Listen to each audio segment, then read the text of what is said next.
So, Mr. Lester, thank you for coming in to our audition today. No problem. Now, it says here that you're the OG in charge of the disclaimer. Absolutely. I'm the boss. So tell us what kind of disclaimer we can expect from the boss. Well, the first thing I say is, warn the viewers! Foul language! Drop some F-bombs!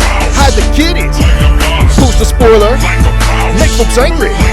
Ruin the whole show! Should've watched it first! Share my opinion! No one else's! Peel a radish! Wear a chicken suit! Sit back and chill! Enjoy the show! Skip beat on Dub Talk! We'll talk you all! So that's an average disclaimer from you then? No doubt. You post spoilers and peel radishes. Hell yeah. And I think at one point you said something about a chicken suit? Nope. Actually, I'm pretty sure you did. Nah, that ain't me. Okay, well then, this has been eye-opening for me. I'm the boss. Yeah, you said that 400 times. I'm the boss. Yeah, I got it. I'm the boss. Okay, great, I heard you. Like a boss.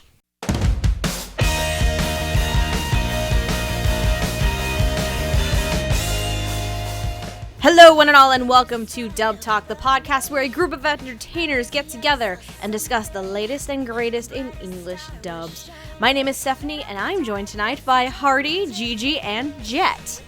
You still got a dream. You still got a voice. Until you heard above all the noise. Okay, I'm sorry. You're singing. Yes, I'm sorry. I'm sorry about Robbie Damon. I can't sing. Oh, there it is. I'm like, wait a second. Okay. Shofu, a protection squad in the house. No. It's just Where's me. my cappuccino? I feel like I need one right now. Shit. Alright, tonight is a special occasion because we're here to talk about our very first Kickstarted English dub, and just in time for the wide public release. We're of course here to talk about Pied Piper's English dub for Skip Beat, the 2009 anime series from HAL Filmmaker based off of the, and if you can believe it, still ongoing shoujo manga of the same name. Good, I'm caught up. It's so good.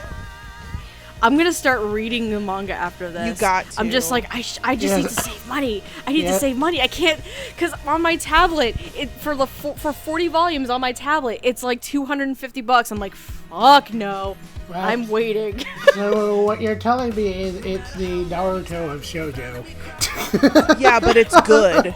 Oh. Actually, you're not wrong. Oh, I'm in that sorry. regard. I'm Anyway. not even offended, honestly. So tell me, guys. I have a question. Tell me, have you ever loved someone to the ends of the earth? Not related, you mean? Oh. Oh, wait! That came out the wrong way. I'm sorry. That was not my intention. And it does not help the fact that I'm the only southerner in our group. So. Good night, everybody. We're done for the day. It's okay, Hardy. We know incest wins.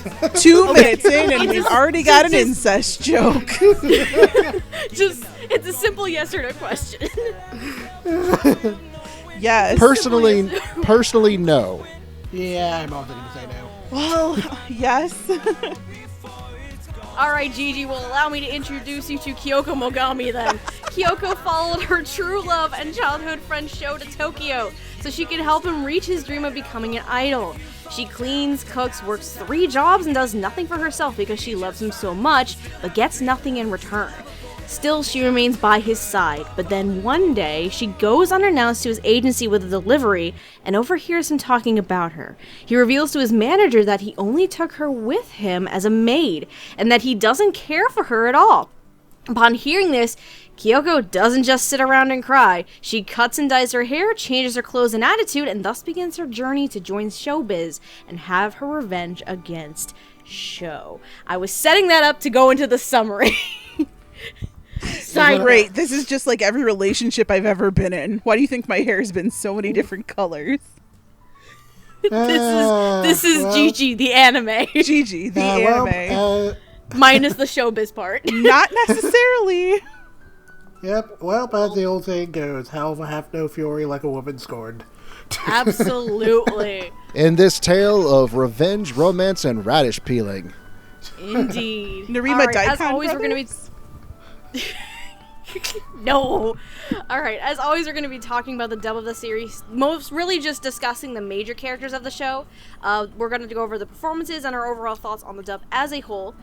We will not be talking about any predictions because, let's face it, this one's kind of slightly out of the blue, and no one would really be able to make predictions without going through DV's means to do so, because before this show was not licensed by anyone. I'm gonna have to correct you. It was Really? on Crunchyroll for like forever. Crunchyroll It's still doesn't there, count. Yeah. But The interesting yes, it thing does. is that due to the licensors in Japan, this show was not legally allowed to be released on home video without an English dub. And so it went for years streaming sub only on Crunchyroll until okay, Pied nice. Piper put together first an unsuccessful Indiegogo campaign, but then went back to Kickstarter and raised more than they even needed on the original campaign. So yeah, Okay. that's Alright, the that story makes behind sense. it. And just to kind of give some context as well as to how the hell, because today is the 21st of June, and as I said, the wide release is set or was released for the following Tuesday. Just to give some context, all four of us did back the Kickstarter, and we did get backed it enough to gain copies of the release. Just to give you a heads up. Yay. Don't tell us that we at Dub Talk don't do nothing for you. My name's So. in it. You can find me. I saw it. I saw yours. Yeah. I think. Is that I found my name too. I was excited.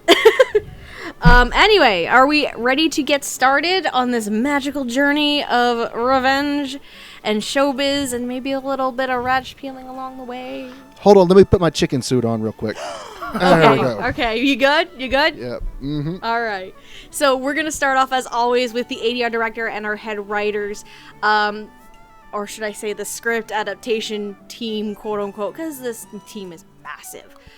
So, our ADR director is one Mr. Taliesin Jaffe, who has also directed Beck Mongolian Chop Squad, Hellsing Ultimate, and the original, as a matter of fact, and Origin Spirits of the Past.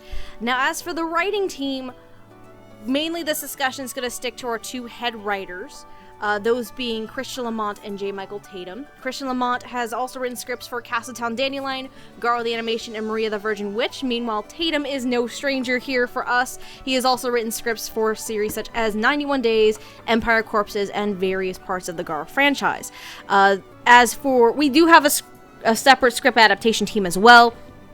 Just want to briefly give mention to them, but again, we're not going to discuss too far into it. The script adaptation team would include Miss Rachel Robinson, Chuck Huber, Taliesin Jaffe, our director, and Miss Deborah Crane. So, starting us off with director and our head writers. So, who's going to go first? Eeny, meeny, miny, mo, catch a tiger by the Gigi. So this one might dubby. So I guess that's, all I have to say about the writing and directing here. No, just kidding. I have a ton to say because the writing and the directing for this show were amazing. Like, I guess I'm going to talk about the writing first because this is where I thought the team really gave their all. I love dubs that have pop culture jokes in them, and this one has a ton of them. There's a bit about wizard school. There's all the snarky things that Shofu says. Like, everything about it. I am so in love with this script. And this script was hard to adapt. Obviously, you just heard Steph list off a laundry list of script adapters. Because there's a lot of dialogue in this show. A lot of it, is in Kyoko's mind. So it's very hard to try and make even little parts of Kyoko's mind different characters and have them each have a distinct voice.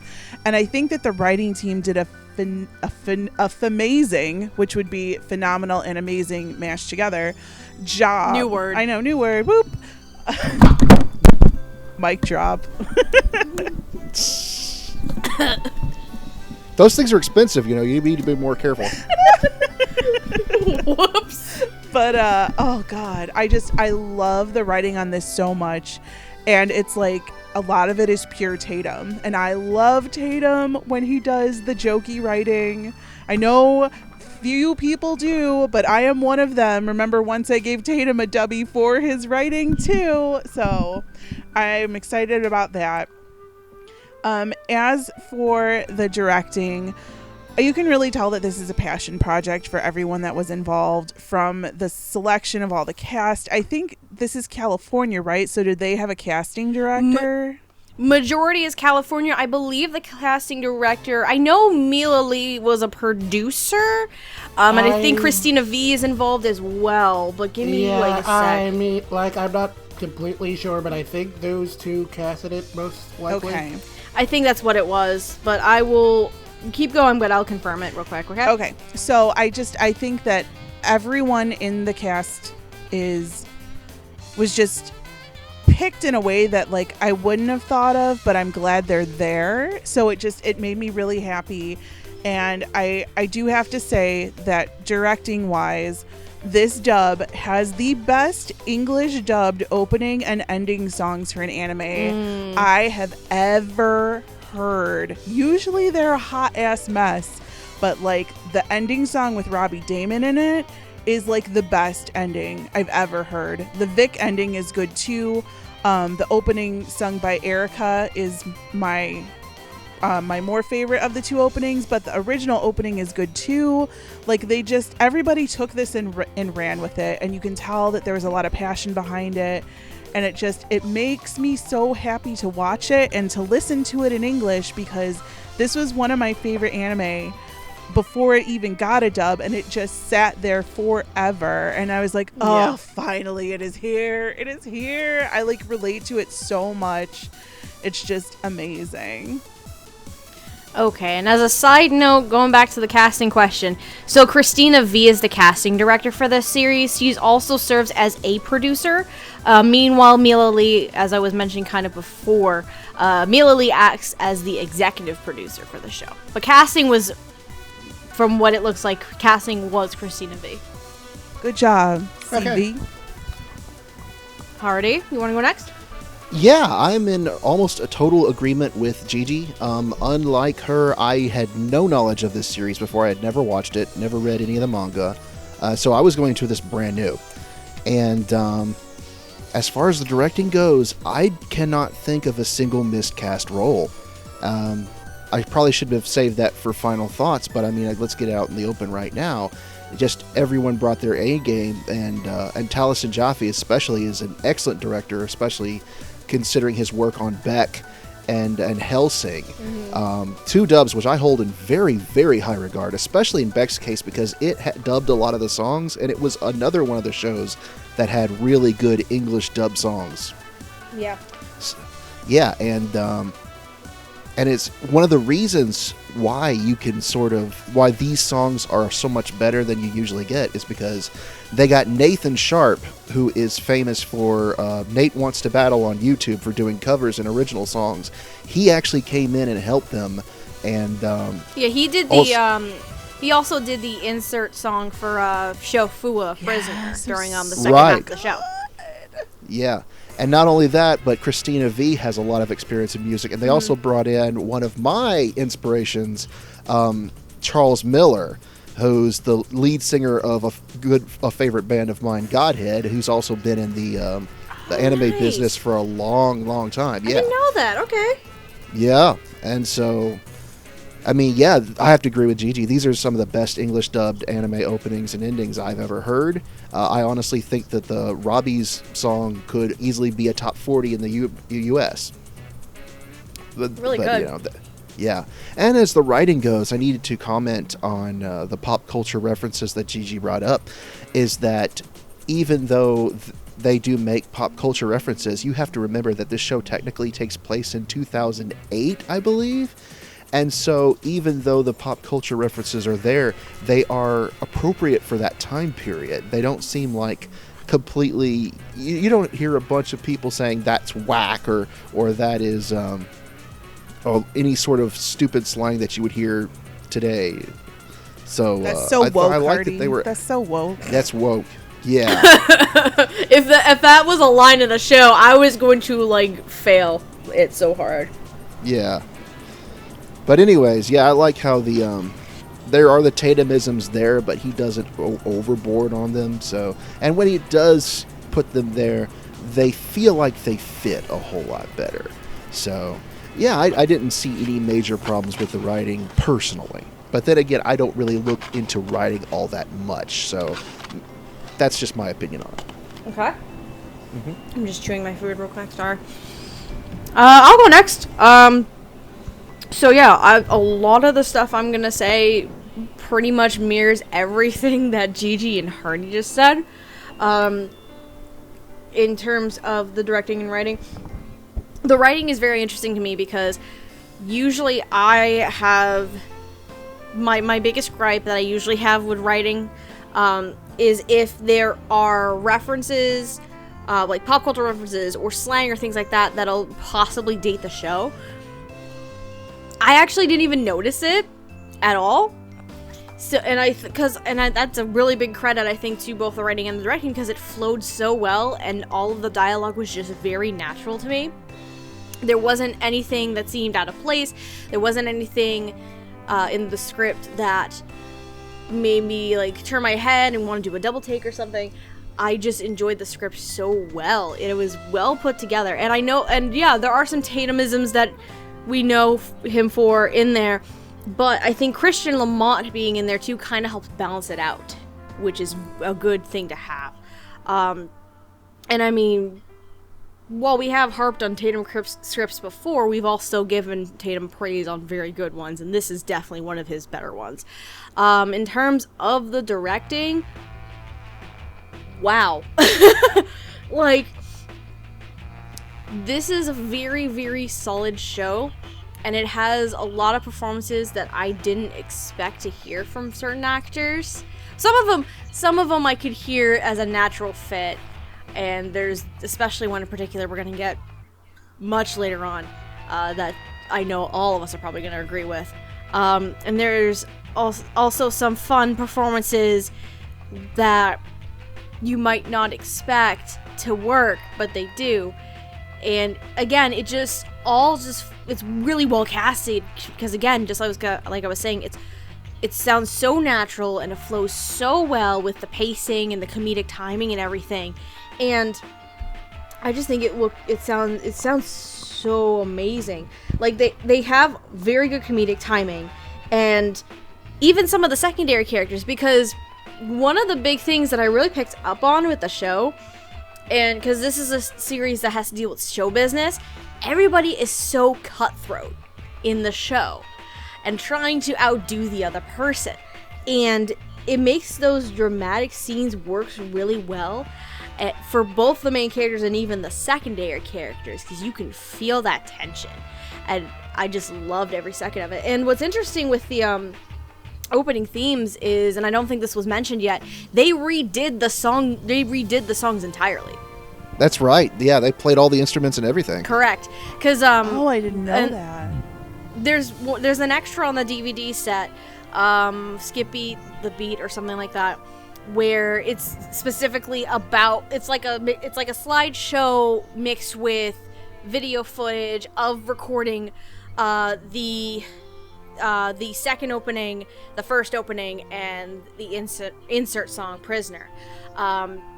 And yeah, they did redo the instrumentals, because I went back and I'm like, wait, there are drums in this? Wait a second. So I went back and listened to the Japanese version of the first opening, and I'm like, oh shit, they redid the songs. They really put a lot of time and effort into this dub, and I really, really commend them for it.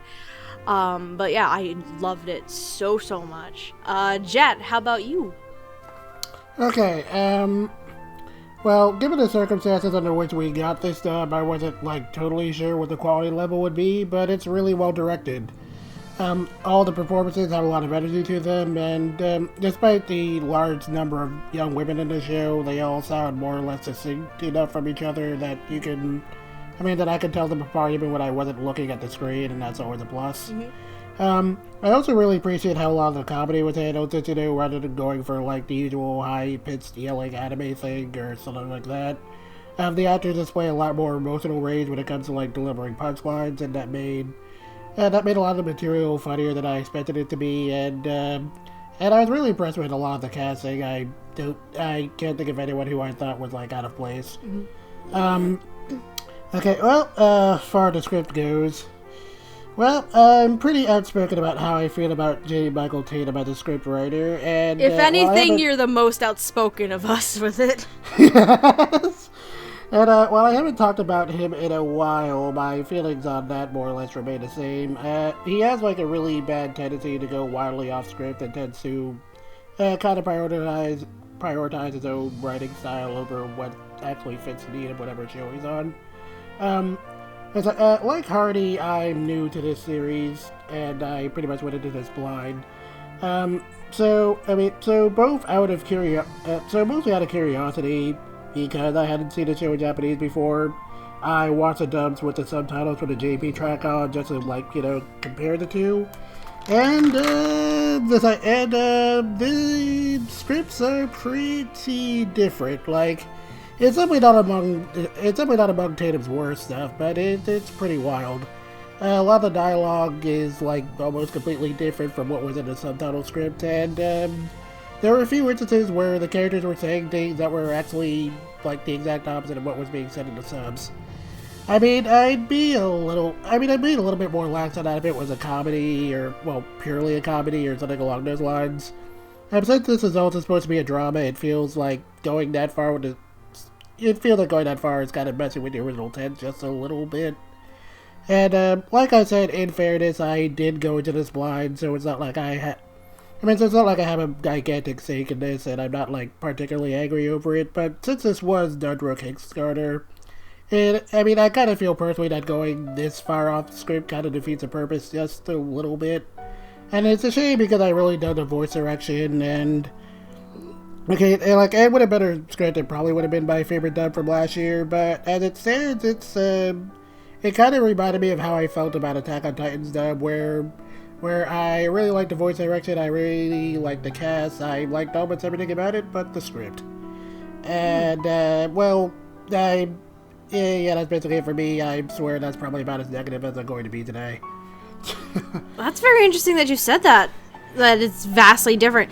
I probably should have thrown some context out there for me. I have seen the show before, but this was many, many years ago while in college and at our anime club, before our anime club knew legal methods of watching anime, unfortunately. Even the legal Crunchyroll subs for this were really bad. They were bad.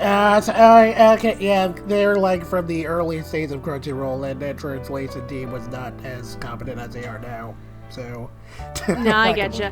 But I think, given the show itself and what I remember watching it the first time and everything, I kind of have to slightly disagree in terms of it diverging from the story a bit and making it a different thing. I think it stayed pretty, even if it diverted from the exact dialogue from the show, it stayed true to the source, and it had its own heart and stayed true to that, honestly. Like, it stayed true to the show itself. It just had to diverge a little bit for the sake of probably the dialogue, if anything. But that's very interesting. I'll have to check the Japanese and go back to that. Do we feel like we're good to move on to our first set of characters? Yes, please. Yep. All right. So I know we were talking about my major characters, but there's two minor characters we're going to briefly cover, and they are the Taishos, Mr. Taisho and Okami Taisho. So they are, essentially, they act as Kyoko's guardians.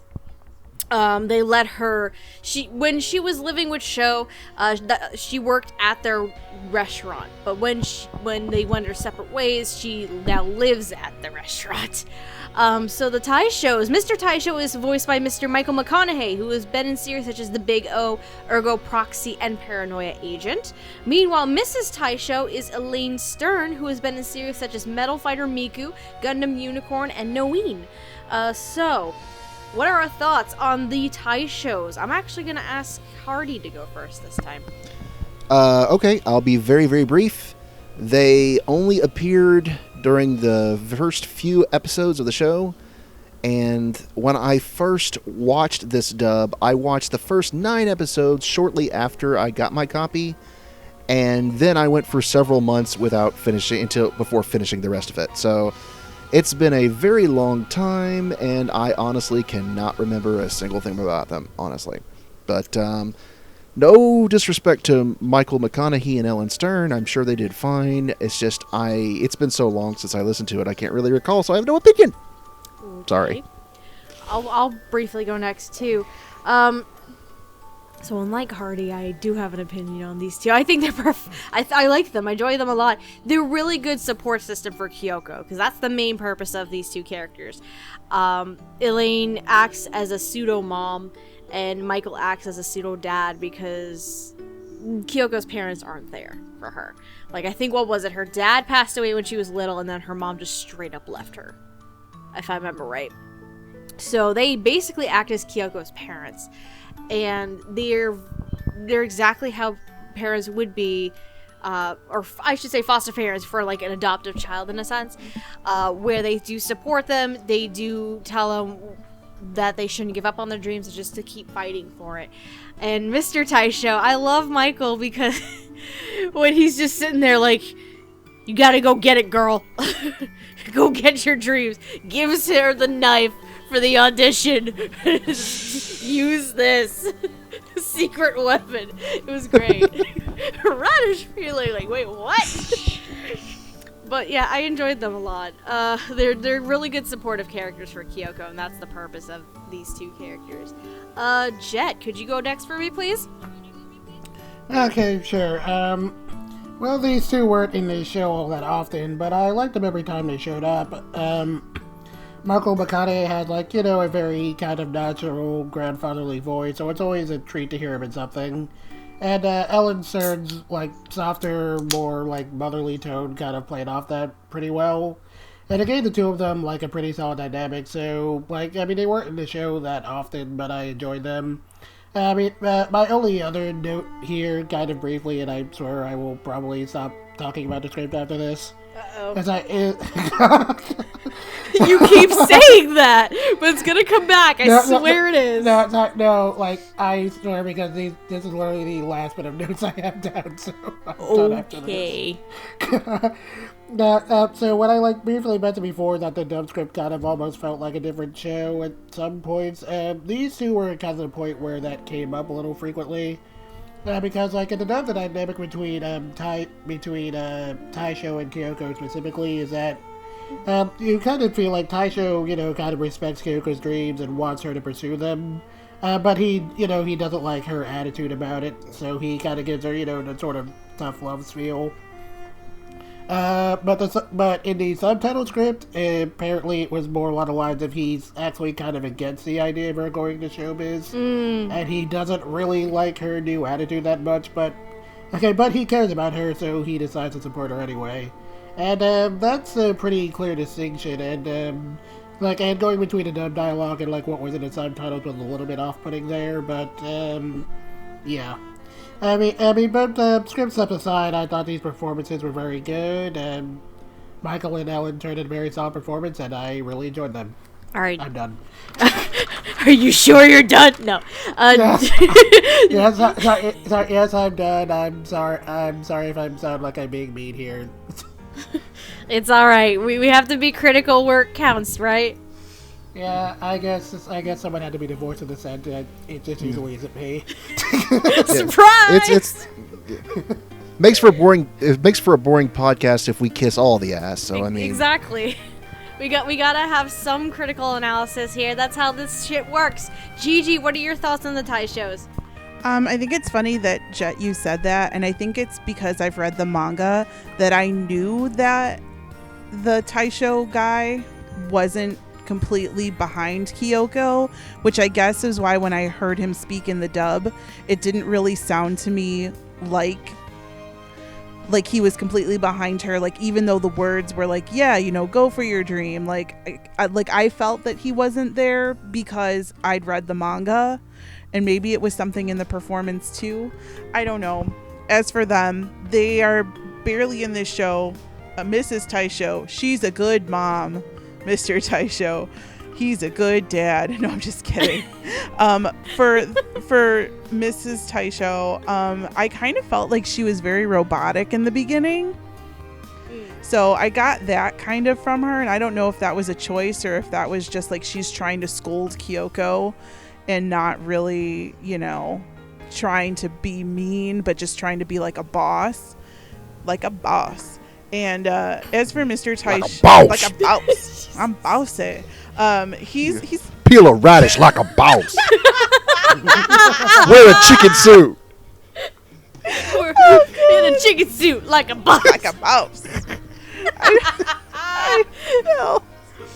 I felt Mr. Taisho was kind of like the strong, silent type. I thought the voice almost sounded a little bit older than the character looked. So that kind of took me out of it for a second. But, you know, they did what they could do. And really, because I love this show and I've read the manga, like, I think maybe I got something different out of it than other people did who were going into it blindly. So, like, I felt different intentions, like, more towards what the manga had intended, just because I just recently read it and caught up to it. So, but good on them. Before we move on, I got one more. Voodoo dolls like a boss. Because Kyoko makes little voodoo dolls. You just made this disclaimer. I'm bossy, like a boss, like a boss. Someone's gonna have to do that as the disclaimer now. Oh no! It's dub talk. Watch for language like a boss. Yes! Our opinions like a boss. Yes, Hardy. I vote Hardy now has to be a disclaimer and do that. Oh no! exact shit. What have I done? What have I gotten myself into? A rap career. You did it to yourself. You did it to yourself, like a boss. I need Like to a bow. I'm on a boat. I'm on a boat. Chasing buoys, motherfucker. Oh yeah, on a motherfucking boat. So I will expect that disclaimer to me on by Saturday night, Hardy. Wonderful. All right. Trying to breathe. All right, so we're gonna move on to. We're really gonna start getting into the showbiz here. Primarily, we're going to be talking about the staff of LME, the agency that Kyoko eventually signs on with their Love Me division. Not to be confused with King DDD's NME, which creates monsters to club it at their Kirby. King Let's DDD. not make that confusion, no. He's like a boss. I suppose we're going to reference a 4Kids dub at some point. God damn it. All right.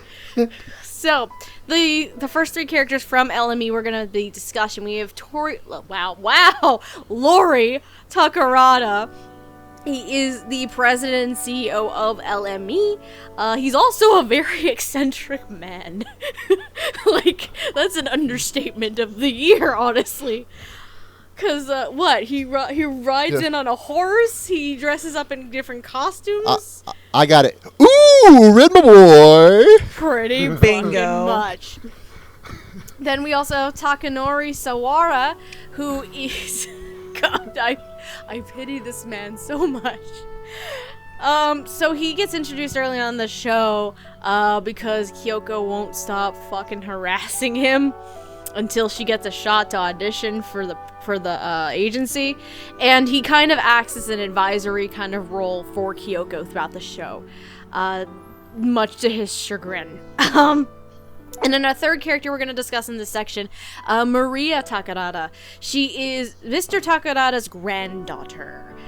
We meet her partway through the show because the story with her is she's trying to get over the death of her mom because she thinks it's her fault, and all this fun stuff, and she hasn't seen her dad or talked to her dad in a while, and Kyoko is enlisted to kind of help her get over that. It's a long story, and they do very well within a span of a few episodes. So, the individuals voicing these characters as Maria, that is our executive producer, Miss Maila Lee, who has been in series such as Blaze Blue Alter Memory, the Fate Stay Night series, and as the lead for Vampire Knight. We don't talk about that.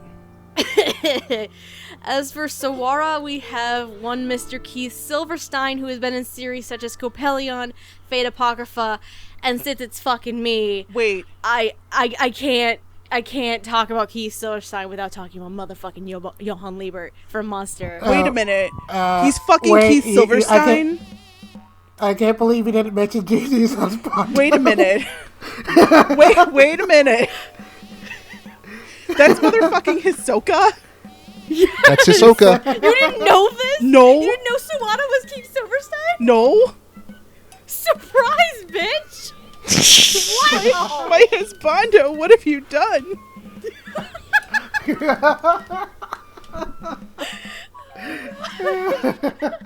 And side note, he's also Hisoka for Hunter x Hunter. 2011. As for Lori Takanada, he is voiced by Richard Epcar, who has been in series such as Blood Lad, Ghost in the Shell Standalone Complex, and JoJo's Bizarre Adventure, Stardust Crusaders. So, let's see, who are we gonna have go first? I'm gonna say it is Jet. Okay, so I'll start with Richard Epcar first. I like Richard Epcar a lot. He's really good at comedy roles. He's freaking Joseph Joestar in Stardust Crusaders, so he very clearly knows how to play an eccentric old man, and he's pretty much doing the eccentric old man thing here. It was very funny. I definitely got a lot of laughs out of some of his lines. And I appreciate how well he's able to go from, kind of goofy, kooky producer man to, being able to be more serious and tell his actors what they need to do when it comes down to it, tell it like it is. And I really appreciate how seamlessly he can switch between those two modes. I thought that was very well done. Keith Silverstein, well, he sounded very tired and annoyed, which is exactly what he needed to be. I especially felt sorry for him when Kyoko's literally on a bike chasing him down. I think the best was when he's at home and she's just ringing the doorbell like, Mr. Sawada! And she's literally hovering outside his window at one point. Yes. He's in the bathtub. No, he was in the bathtub and she's just like, Mr. Sawada, hand just going on the glass. The best.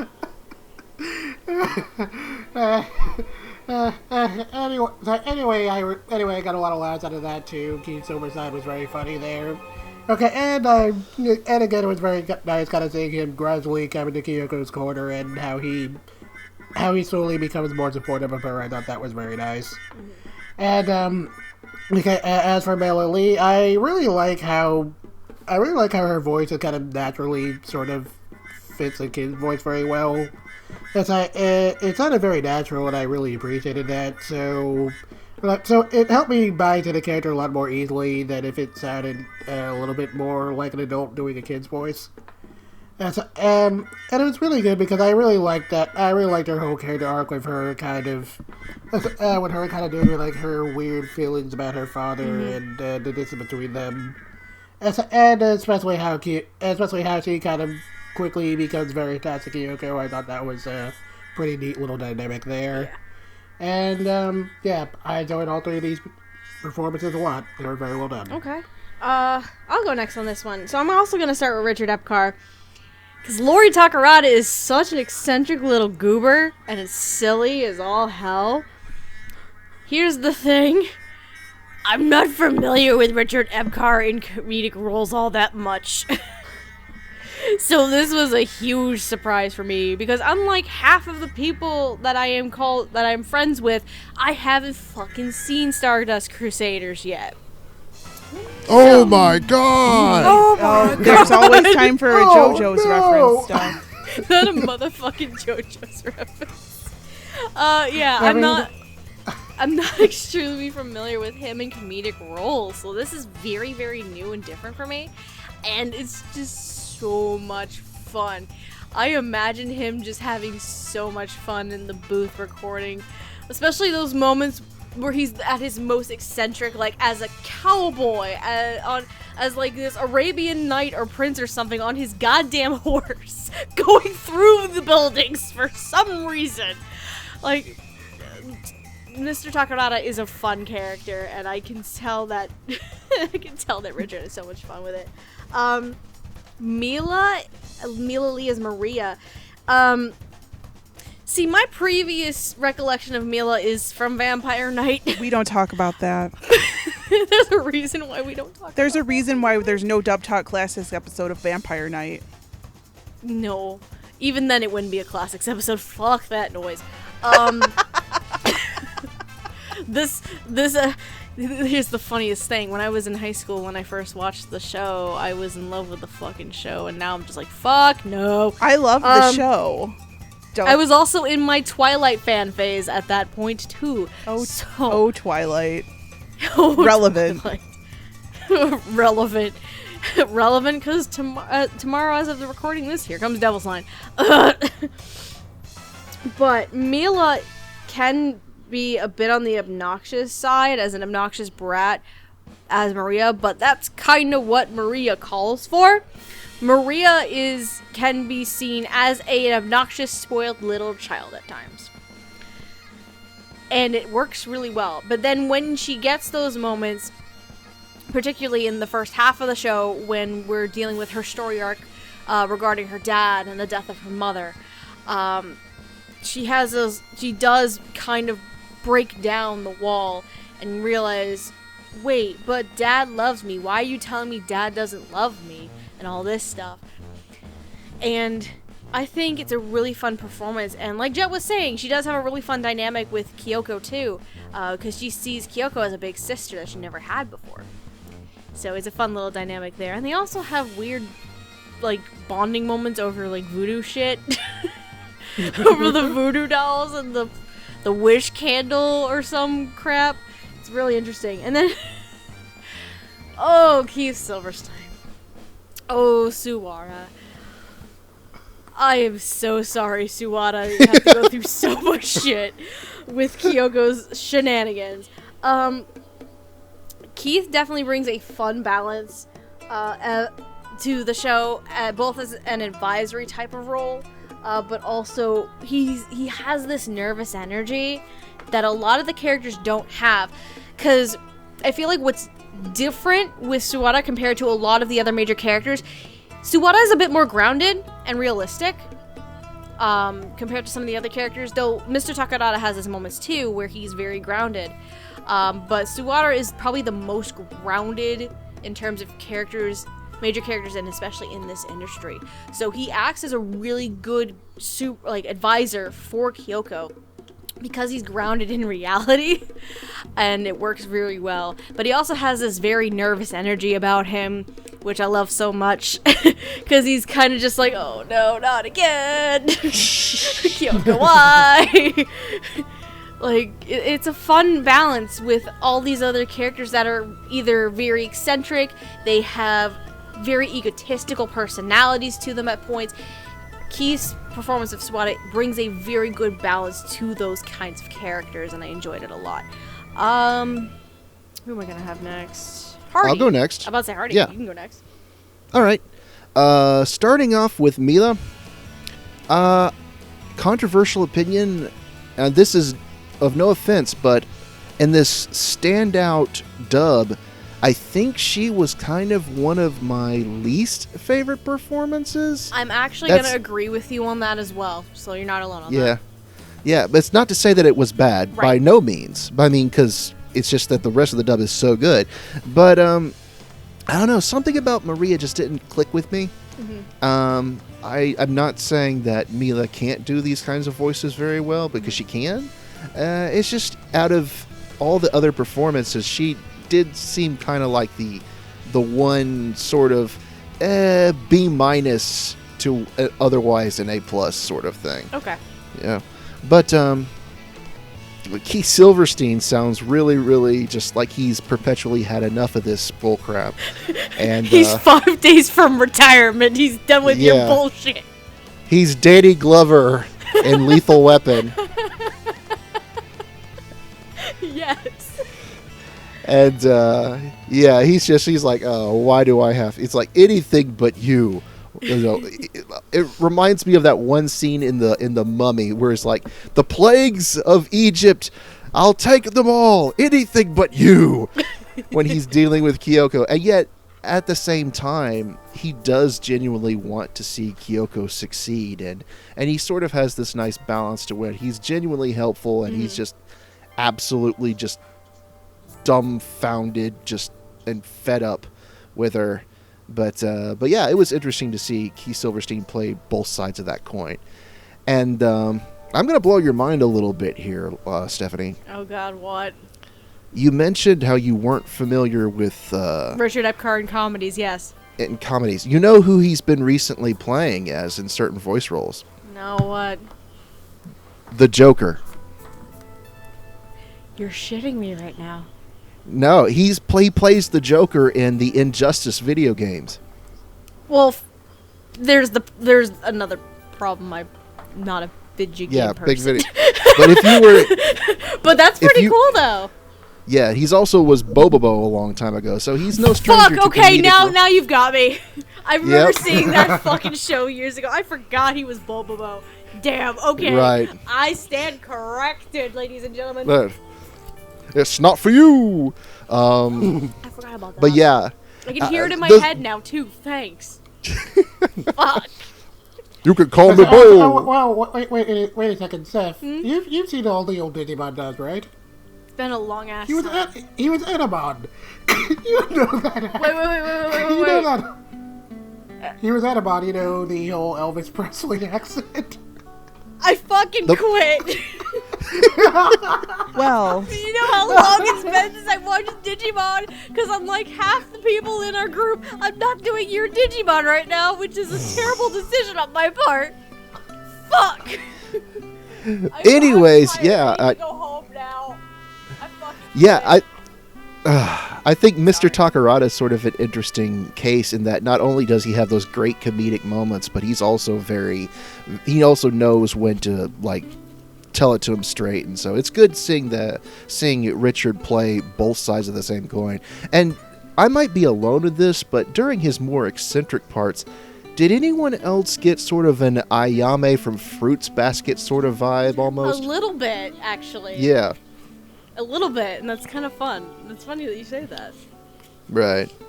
So yeah, it's all enjoyable parts all around. Side note, before I get to Gigi, I like how you brought up when Takarada knows when to buckle down and get serious. The end of the series when he's talking to Ren about his growth and progression as an actor.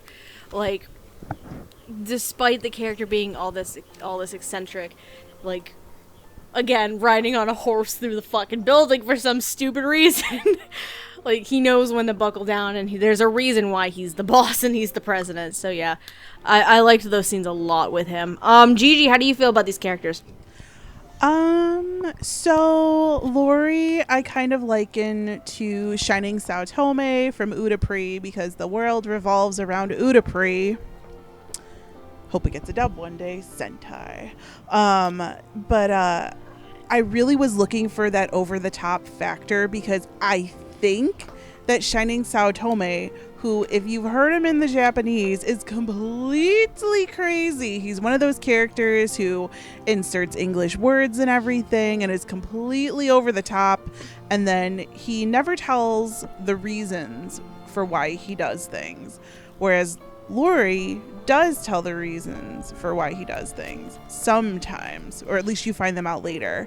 I was really looking for a level of over-the-topness and exaggeration out of the performance when he's, riding the horse or doing his Arabian Nights entrance, and I didn't get it here. I got more of like a television announcer. So I think this was the part of the dub that I was kind of most disappointed in, because in the manga he goes freaking crazy, and it did get to that level in the animation wise. I just didn't feel crazy in the performance. Like, people are supposed to think that Lori is like this god, like he's this out of the stratosphere kind of president of this agency, and I just kind of felt like he was a boss. Again, a boss. Like a boss. Like a boss. Like a motherfucking boss. He had a good announcer voice, and I did like the parts again towards the end, which, God help us, this needs at least 2 more seasons, because you guys will This really does. you guys would see animated even more of those levels, and I think that, you know, Richard Epcar could do a really great job performing those scenes, but this is what I have to judge on, and I liked him more as a little soft Lori than over the top, which it didn't hit it for me. Maila Lee as Maria, and I said this when I wrote my dubby thing too, was the only little girl character I've heard in a very long time who didn't want to make me punch her into a wall. Oh yeah, I remember you said that. So I hate little girl characters. I just want to kick them. I don't know what it is about English dubbed voices and little girl anime characters, but they screech and they drive me up the goddamn wall. This performance didn't, and I don't know if it's because she's supposed to be obnoxious. So I was prepared. Like, I was already prepared for the obnoxious level to be high, and I got a really good level of obnoxious brat from Maila Lee's performance. So I don't know. Like, I liked it. I really also like the parts because Maria is an actress, and she goes through all those acting challenges. And I liked the different levels that were there. And I'll say this again throughout the rest of the people who are actors in these agencies. But I like that you can distinctly tell the difference from between the real person and when they're acting. And I think she did a good job with the flip here. And like that crazy exercise that Maria had to do with Kyoko, and she was watching it, and then she jumped in, and I was like, yep, I get this. So finally, I have found a little girl who I don't want to, quote, Steph, punt into the sun. And as for Sawara, who I didn't know was Keith Silverstein. Surprise, motherfucker! I am surprised every time I hear Keith Silverstein in a role now because he never sounds the same. Like, in my head and in my heart, he will always be my Husbando Hisoka. But in this role, I had no idea who the fuck it was. I love the fear that he has for Kyoko. I love the respect he has for Kyoko. And I love the disdain that he puts into Sawara's voice just for all the dumb shit that Kyoko does just to try and get her foot in the door. And this is a thing that I really enjoyed about this dub. It may have to do a lot with the directing too. I love that there are adults in this anime who actually act and sound like adults instead of petulant children, or instead of like trying to sound younger. Like, Sawara actually sounds like a grown-ass man and not like an alpha Ian Sinclair type of grown-ass man, you know what I'm saying? He just sounds like a grown-up, and I'm really glad that they sound more natural, I think. So I really liked that performance here, and yeah, I can't fucking believe that's Hisoka though. If you really want to hear a very different performance from Keith Silverstein, let me point you in the direction of Johan Liebert from Monster. Holy sweet lord. My introduction to Keith Silverstein. Let's see. Too bad I can't watch Monster legally. Hinting. Hint, hint, yes. Wink, shove, poke, nudge, nudge. Say no more. Your discotheque, if you happen to be listening to this for some reason, you know what to do. If a licensed company is listening, please fucking save Monster. I don't care who it is at this goddamn point. I just want to have the show. And you don't have to dub it either, because there's a fantastic dub already. Ugh. Anyway. Look what I did there. Are we good to move on? Yep. Alright, so we're going to move on to our next two characters. We have Conoco Tanami, who is another newbie to LME. She is also in the Love Me division with Kyoko. But she's much more of a natural talented actress, and she kind of has an even worse attitude problem, I think, than Kyoko. She a bitch. I love her. Sit down. I love her too, but she is a bitch. And throughout the course of the show, she kind of just opens up a bit more to Kyoko, and she learns to trust in herself and be confident in herself too, because there's a couple episodes in the midway point where she kind of struggles due to like a rival, like keeps following her everywhere. And then the other character we're going to talk about, Hito Yasuhito. He is Ren Tsuruga's manager. And the funny thing I love about Yasuhiro so much is that he really wants to see Kyoko and Ren get together. And it's the most adorable thing when he's doing inner monologues and talking about shit like, Ren, what the fuck are you doing? You like this girl, you dumbass. It's great. They're so dumb. They are so dumb. He ships it like FedEx. Hey! He does ship it so hard. So the individuals voicing these characters, as Kotonami, we have Erica Lindbeck, who has been in series such as Anohana, The Flower We Saw That Day, Bungo Stray Dogs, and Seven Deadly Sins. And we did mention this earlier, she also sings the second opening theme for Skid Beat. As for Yasuhiro, we have Vic Mignogna, who has been in series such as, of course, Fullmetal Alchemist. He's also been in Durarara X2, as well as the Heroic Legend of Arslan, and he actually sings the second ending theme for the show as well. So, our... Actually, can I go first? Because there's a really obvious joke that I feel I need to just say right now. I was gonna say Gigi, but go ahead, make your joke. Okay, let us all take a moment to be glad that Vic was not casting, that Vic wasn't casting show. Because someone else would have done it. No. Don't. That's mean. Now that's mean. Why would you put him as Shofua? That's mean. First of all, No. It's nothing against Vic. It just seems like, oh hey, angry blonde guy. not wrong, but that's still kind of mean. That's just a very Vic Mignogna niche show. I'm kind of glad that they didn't go for something that obvious. Okay. But for where Vic was casted, I liked him a lot. I mean, whenever he's in something, he usually does tend to be more of a leading character, so it is kind of nice seeing him get to play someone more supportive for a change. And he is very supportive. I really like how much you can tell just how much he cares about Ren, how much he's trying to look out for him, and of course, how much he wants to see Ren and Kyoko get together, and all that stuff is very funny. Okay, and I also appreciate while he is very polite and courteous, he's also not afraid to tell like it is to Ren, and he's very stern with him. Kind of almost like he's almost kind of like a dad to Ren. And it's very interesting hearing Vic, of all people, just playing that kind of supportive, more fatherly role. And I appreciate that he does play it very distinctly like an adult. It doesn't sound like his Edward Elric or anything. And, I like that a lot. And as for Erica Lindbeck, it's always interesting hearing what Erica Lindbeck can do things, because she plays a different kind of character almost every time I hear her in something.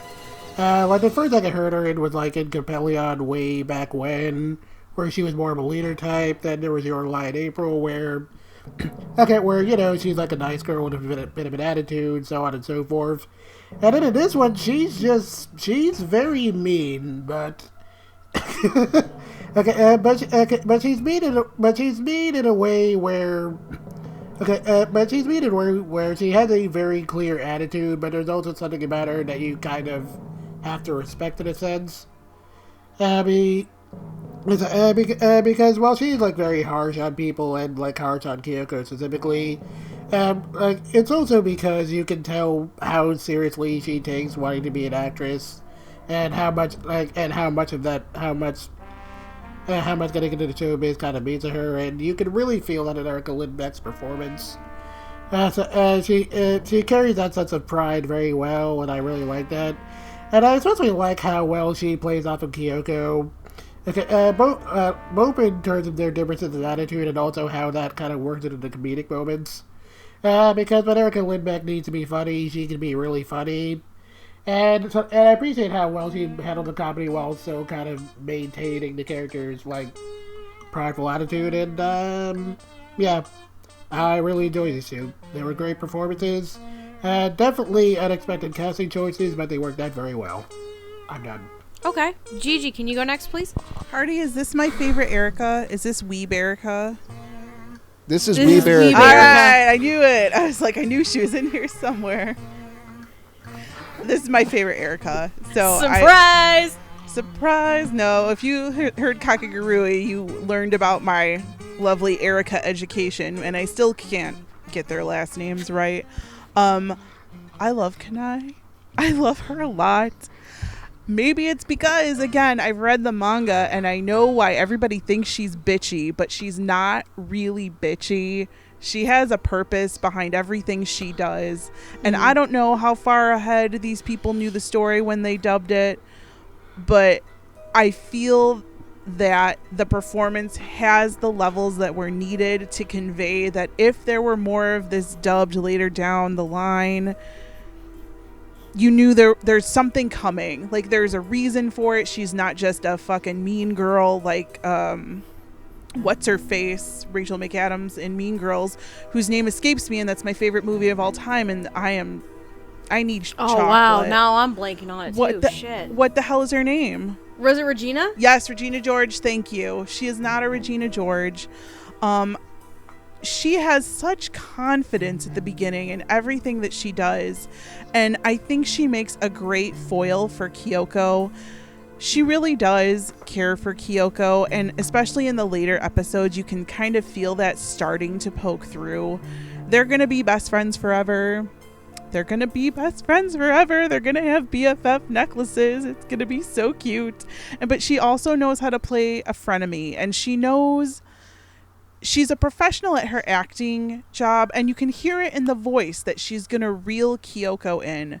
And I love this performance so much because there, again, so many levels to it. You have to separate the real person from the acting jobs that they're doing, and Erica freaking nails it. Also, at points, she had to be Captain Exposition, and like this one inner monologue flashbacky thing that I was listening to, and the writing was kind of stilted, but she still made it interesting just with the inflections in her voice. Okay, so I'm getting this mixed up because I haven't seen the back half of the show in a while. She's the one who gets into the fight with that girl on the steps, right? Or is that Yes. Around the fountain? Yes. Okay, so I was bawling.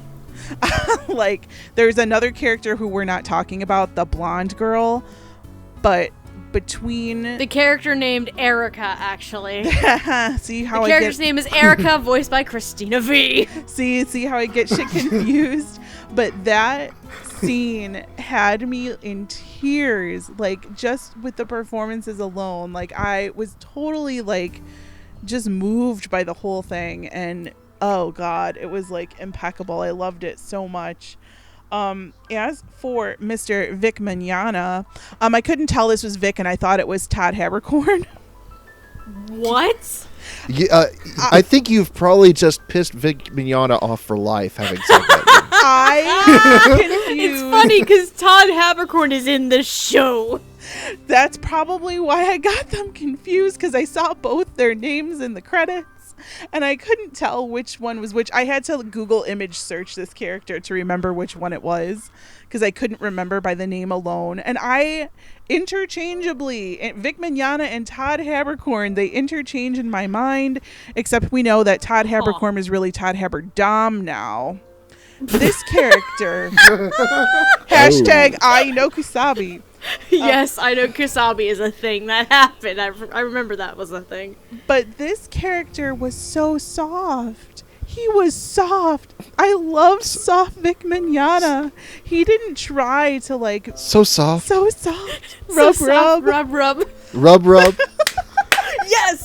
So many past episode jokes. Here hashtag we go. Royal Tutor Season 2. But yeah, he was so soft in this, and I really liked it. And again, it's another case of adults sounding like adults. Like, I didn't get Edward Elric out of this. I didn't even get Tamaki from Oran, which was what I was afraid of. I got none of that. Like, Vic in this role was unrecognizable to me, which is really great for him because I can usually pick him out, or I think he's Todd Habercorn. So either way, So soft though, and his ending song's really good. Like I knew Vic could sing because the only One Piece I've watched has had the One Piece opening with him singing it. Yeah. But I didn't know that he could sing with like such passion and stuff, and I really love that ending song. It was really good. So again, just this dub is just like a boss. Like a boss. Hardy, how do you feel about Erica and Vic's performances? Starting off with Vic, I really liked how he was able to play the two sides to the character. It almost gave me... I'm having Oron flashbacks a bit, because when he plays his serious side, he gives me almost like Kyoya level vibes. Like, yeah, he has this, not really a goofball, but this sort of immature guy who doesn't take care of himself, that he has to look after, doesn't eat right, doesn't sleep like he's supposed to, and so he sort of has to babysit him. So so kind of in a sense, what you're saying is like, imagine if Ren was Tamaki. Sort of, yeah, kind of, sort Okay. of. But then when when he has his little moments where he starts laughing, or when he's shipping Kyoko and Ren together, then you kind of hear Tamaki come out. Like, you can...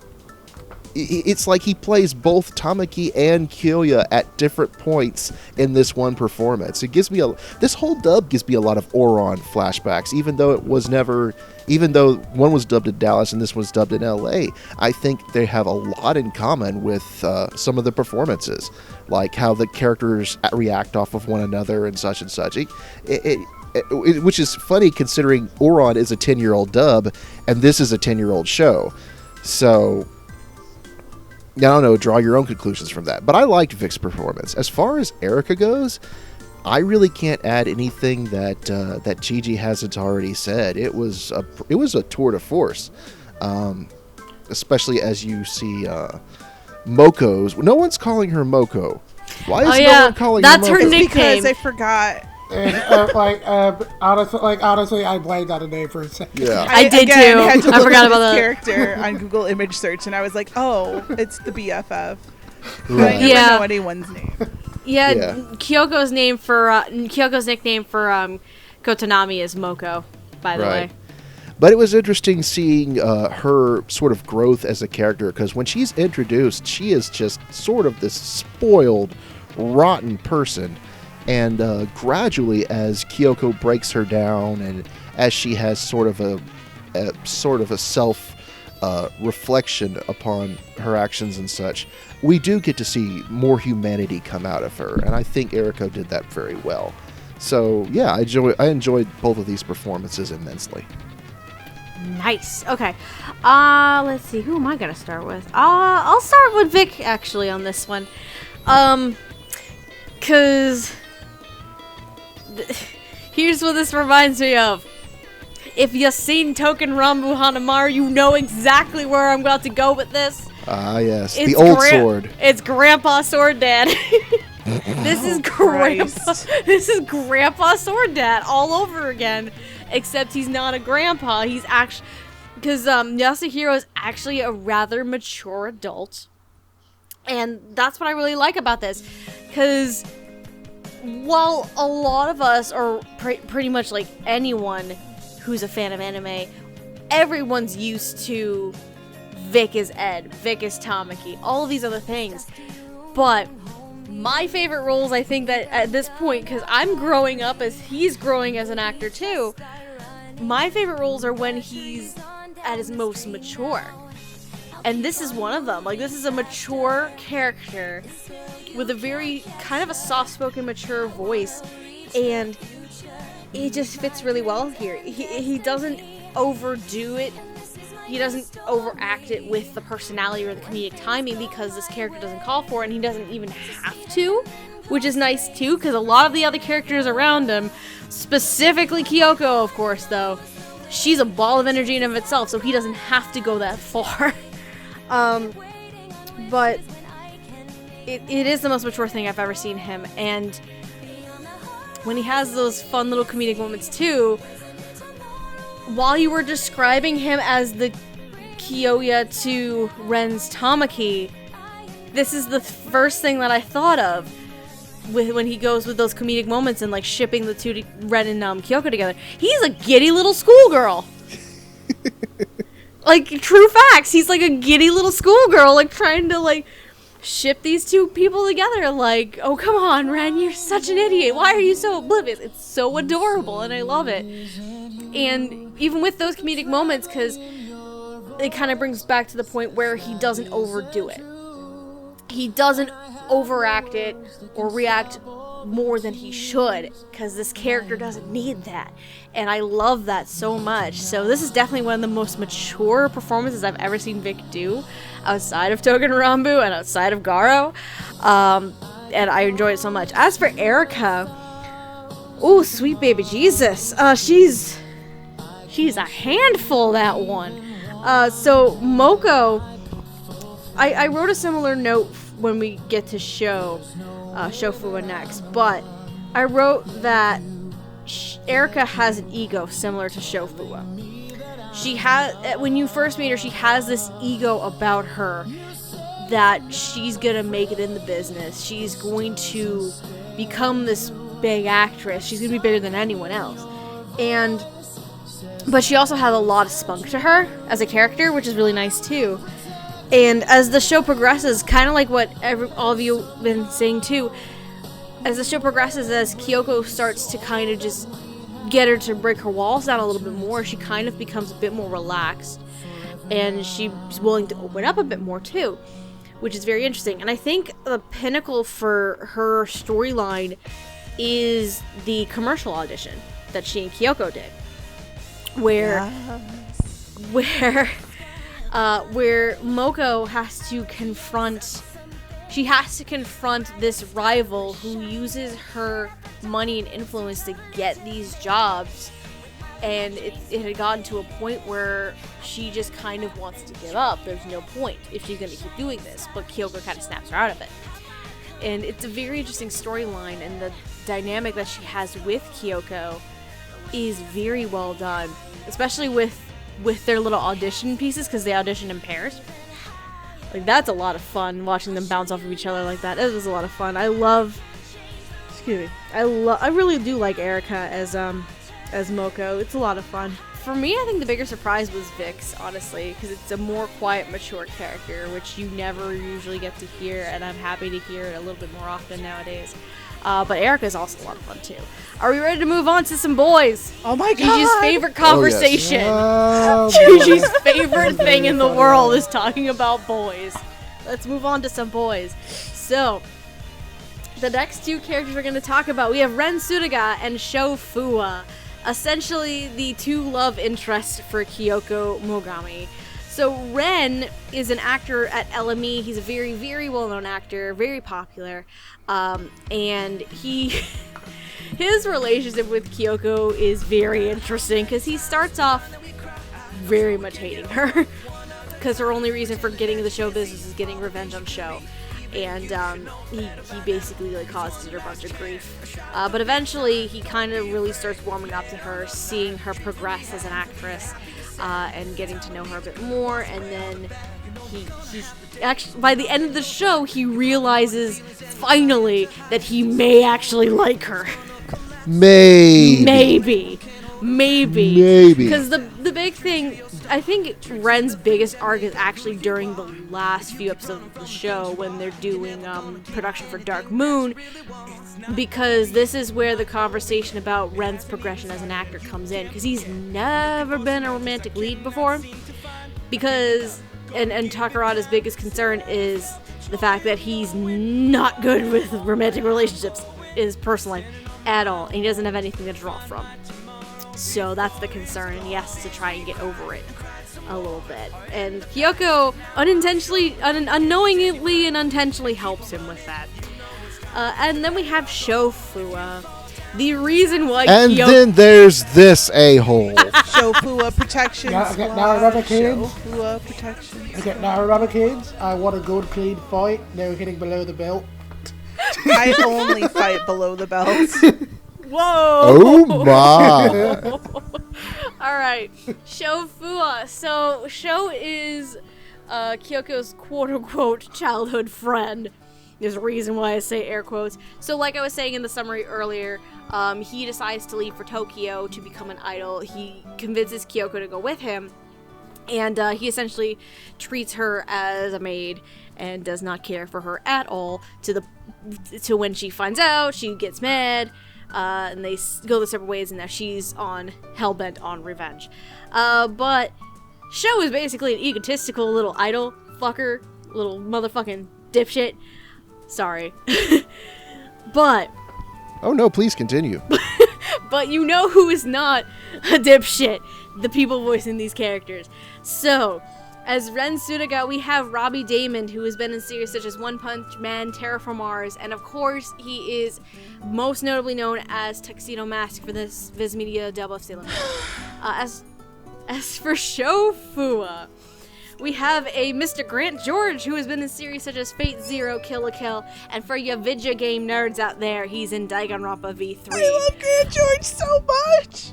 Which side note, I fucking got this right now. I am hoping Andrew doesn't kill me for the V3 thing, because something that I think never made it into the Anohana episode, I accidentally thought Ray Chase was the lead in Danganronpa V3, and Andrew got mad at me. I think that got edited out, but yeah, I got it right this time. God damn it! I'm pretty sure. Hopefully, please don't kill me. Yeah, and I think this is the first time we're talking It is. about It Grant is the George. first I think time so, we're yeah. talking about Grant George on this show. I think maybe at least we've had predictions with him involved before, but never as an actual discussion before. So I've waited 3 years for this. all right. So thoughts on the boys. Hardy, would you like to go first, please? I would.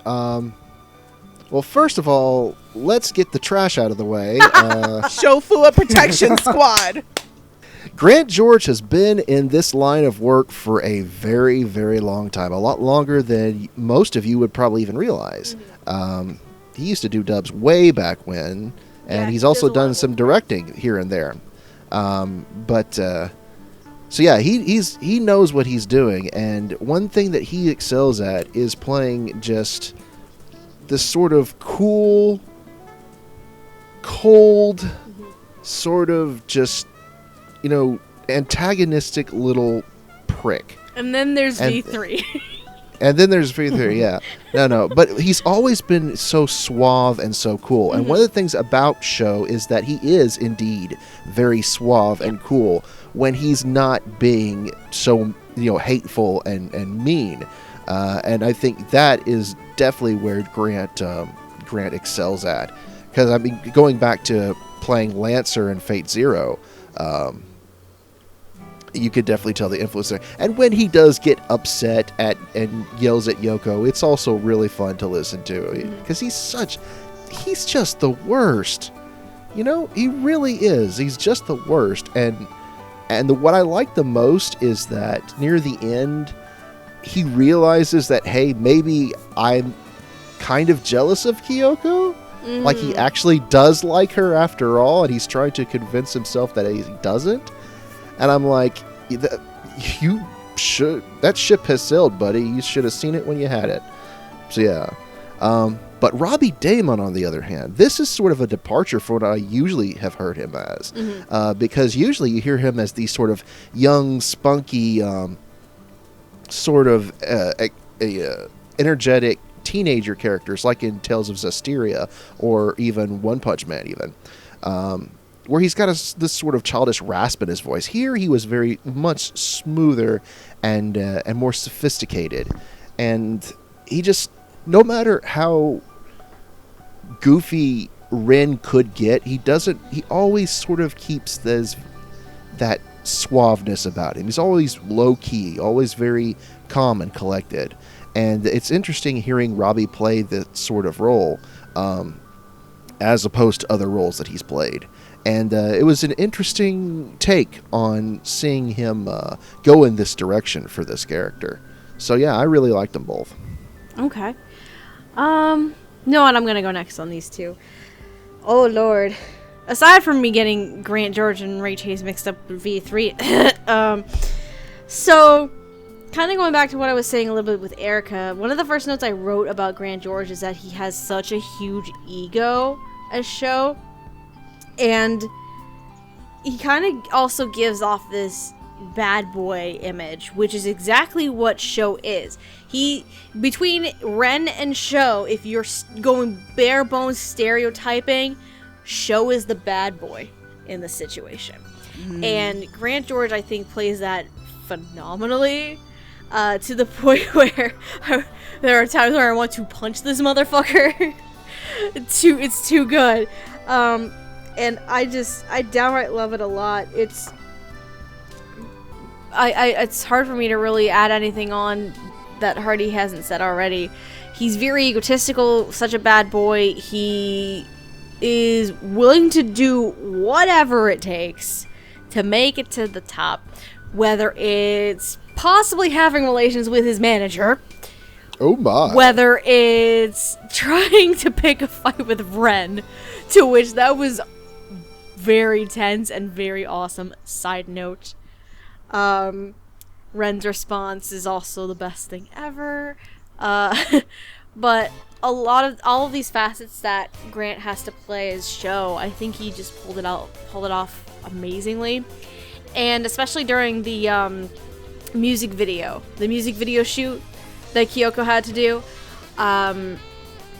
you get reminded as to why he gets on her nerves so much.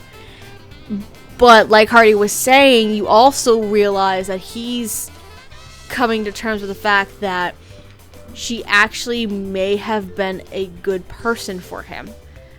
And he just fucked it up. Hardcore. He hardcore fucked it up. As for Robbie Damon as Ren, wow. He's very, very mature, but he's also... Robbie as Ren is very, very mature, but he's also able to show off this very obvious persona about him. Because a running gag in the show for Kyoko when she interacts with Ren is how she can pick up very easily when he's just smiling for the sake of not wanting to get mad. That's a running gag in the show. She can pick up on, like, with the fake smile, she knows that he's actually mad. So, I love that. That's so much fun. But the biggest thing is, and similar to what Hardy was saying, this is a far departure than what I'm used to hearing Robbie as. It's very... I actually think it's a bit more gruff to an extent. Very much a lower register than what I'm used to for him, for sure. But I think gruffer was the word I first went towards. But I think smooth is actually a better way to describe it. It's very, like, low baritone, very smooth. Not 100% suave, though, because Ren is a dummy sometimes. Yeah, he's a big dum-dum. He's a big dum-dum. He confides his deepest, darkest secrets to a person in a chicken suit. Yes. Him. And I just love it so much. But another big thing, and this is more towards the end of the show, because again, the big arc for Ren is the Dark Moon production, where he really shows the wall that Ren has put up when it comes to falling in love. So it gives him some really nice moments to work with in his vulnerability and his growth and development, not only as an actor but as a person and as a human being. It's very interesting in seeing Robbie portray these different characteristics, and this progression and growth in Ren's character is a lot of fun to me. If Kyoko's performance wasn't a thing that existed, I would say that Ren is probably my favorite performance, but he's probably my second favorite after Kyoko, of course. Let's see, Jet, would you like to go next? Okay, sure, I'll go. Okay, so I'll talk about Grant George first. This is going to sound a little bit weird, but one of the very kind of interesting things about Grant George is that he has a very kind of seductive voice. Not like Keith David levels of seductive, but it's very up there.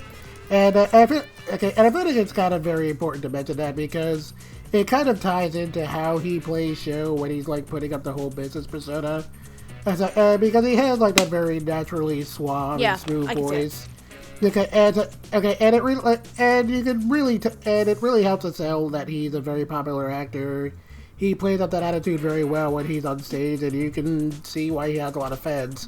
I mean, but then of course, that's not how he is in reality. In reality, he's kind of like an annoying, spoiled brat. And Grant George plays that attitude very well. He gets the whiny attitude down. He makes the character sound like very kind of annoying. And I really like how well he played up to the distinction between those two sides. I thought it was pretty well, and it definitely made the character a little bit more tolerable than it would have been otherwise. And it was very interesting kind of seeing him go through that little arc where he is kind of starting to realize that maybe he did take Kyoko for granted, and that maybe he kind of sort of does want her back. I mean, granted, I obviously haven't read the manga, so I don't know where it's going to go. God. But it's like, but personally, personally speaking, I kind of hope they don't go too far with that, and that he doesn't actively pursue it because, that just seems kind of a little problematic for me. But but for what we've seen so far, I really enjoyed Grant George's performance. It was very nice. As for Robbie Damon as Ren, it was very interesting because, like Hardy and Lilac, I don't normally associate Robbie Damon with this sort of thing. I'm more used to hearing him as, like younger, energetic characters, something like that. But the first anime I ever heard him in was in Sailor Moon as Tuxedo Mask. And that was and he played at Mamoru as, kind of a very mature guy, so I've certainly seen him do that sort of thing before, but even in Sailor Moon, he can still be a little bit goofy, like Mamoru's very snarky whenever he's talking to Hisaki and stuff like that, so he still had a bit of attitude there, but here, there's just this very clear air of professionalism that I haven't heard before from Robbie Damon. It's very distinct. He's just very much all business almost all the time.